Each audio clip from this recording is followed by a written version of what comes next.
Pegasus software. Pegasus से जुड़े हर सवाल का जवाब। कैसे काम करता है सॉफ्टवेयर, कितना महंगा पड़ता है। 19 जुलाई 2021 रविवार देर शाम, वॉशिंगटन पोस्ट और भारत में समाचार वेबसाइट द वायर ने एक खबर प्रकाशित कर दावा किया कि दुनिया भर के कई पत्रकारों और सामाजिक कार्यकर्ताओं के फोन हैक किए गए। हालांकि पेगासस नाम के जिस स्पाईवेयर से फोन हैक करने की बात सामने आ रही है, उसे तैयार करने वाली कंपनी एनएसओ ने तमाम आरोपों से इनकार किया है। ये कंपनी दावा करती रही है कि वो इस प्रोग्राम को केवल जांची परखी गई सरकारों को बेचती है। मीडिया रिपोर्टों के मुताबिक भारत में पत्रकारों और अन्य लोगों के फोन भी इसराइल में निर्मित इस सॉफ्टवेयर के जरिए हैक किए गए और उनकी निगरानी की गई। लेकिन सवाल उठ रहे हैं कि पेगासस आखिर क्या है और ये कैसे काम करता है। पेगासस क्या है? ये एक सर्विलांस सॉफ्टवेयर है जिसे इसराइल की सुरक्षा कंपनी एनएसओ ग्रुप ने बनाया है। इसके जरिए किसी व्यक्ति का फोन हैक करके उसकी गतिविधियों पर नजर रखी जा सकती है। इसे टारगेट के फोन में इंस्टॉल किया जाता है और फिर उसके फोन का रिमोट कंट्रोल ले लिया जाता है। ये रिमोट एक्सेस ट्रोजन की तरह काम करता है। यरूशलेम स्थित the institute for national security studies से जुड़े साइबर सुरक्षा विशेषज्ञ कर्नल गाबी सिबोनी के मुताबिक ये कैसे काम करता है इसके बारे में अधिक जानकारी उपलब्ध नहीं है। ये एक बेहद उन्नत सॉफ्टवेयर है जिसे एनएसओ ने डेवलप किया है। इसे बनाने वाली कंपनी एनएसओ का गठन 2009 में हुआ था और ये अति उन्नत निगरानी टूल बनाती है। दुनिया के कई देशों की सरकारें इसकी ग्राहक हैं। इसे कौन खरीद सकता है? एनएसओ का दावा है कि ये सॉफ्टवेयर सिर्फ सरकारों या सरकारी एजेंसियों को ही दिया जाता है।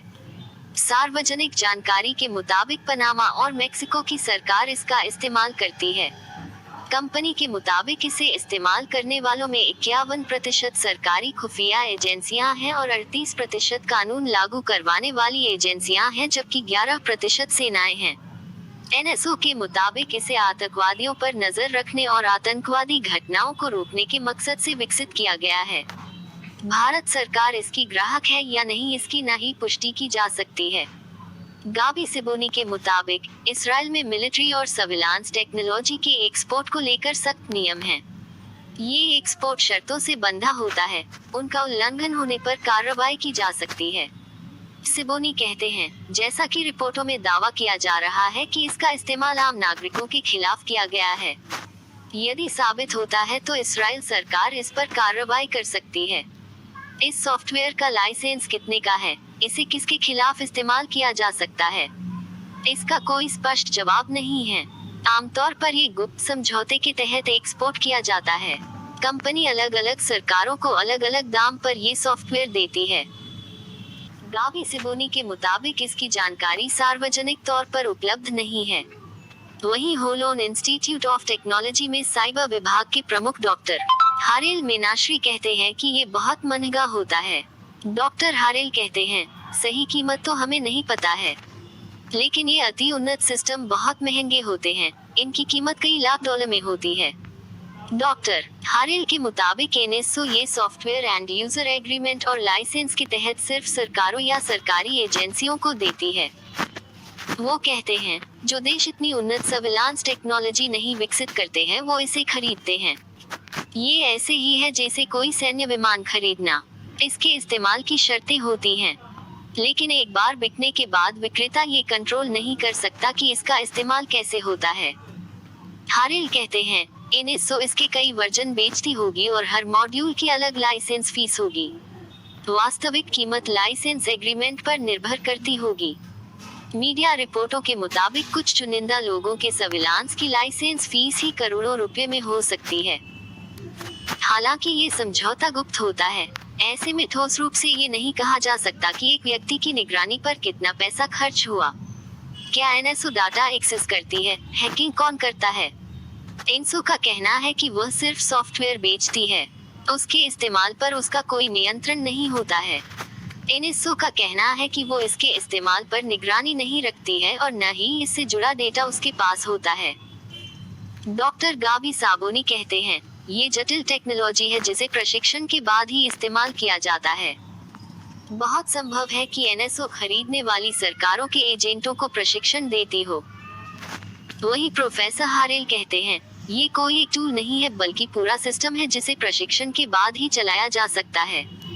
क्या ये जनता पर निगरानी रखने का टूल है?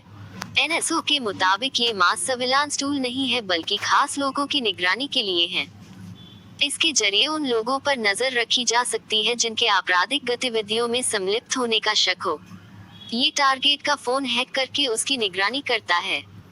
प्रोफेसर हारेल कहते हैं, ये टारगेट के फोन को कंट्रोल कर लेता है और उससे जुड़े डेटा का एक्सेस एजेंसी को दे देता है। फोन कॉल सुने जा सकते हैं। फोन के कैमरा और माइक्रोफोन का इस्तेमाल भी किया जा सकता है। पेगासस फोन को हैक कैसे करता है? साइबर विशेषज्ञों के मुताबिक आमतौर पर टारगेट को कर्ट मैसेज या फाइल भेजकर डिवाइस हैक किया जाता है।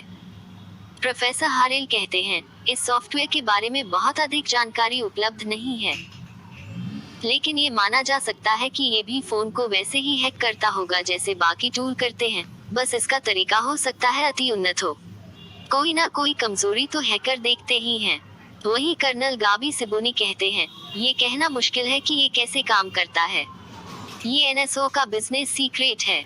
साइबर सुरक्षा क्षेत्र से जुड़े शोधकर्ताओं को भी अभी इसके बारे में बहुत जानकारी नहीं है। कर्नल गाबी कहते हैं, लेकिन ये इतना उन्नत है कि टारगेट को पता नहीं चल पाता है कि उसका फोन हैक कर लिया गया है और वो पहले की तरह ही इस्तेमाल करता रहता है। क्या कोई संकेत होते हैं जिनके जरिए हैकिंग का पता किया जा सकता है? इस पर गाबी कहते हैं, यदि टारगेट को पता चल जाए कि वो हैक हो गया है तो फिर हैक करने का मतलब ही क्या है?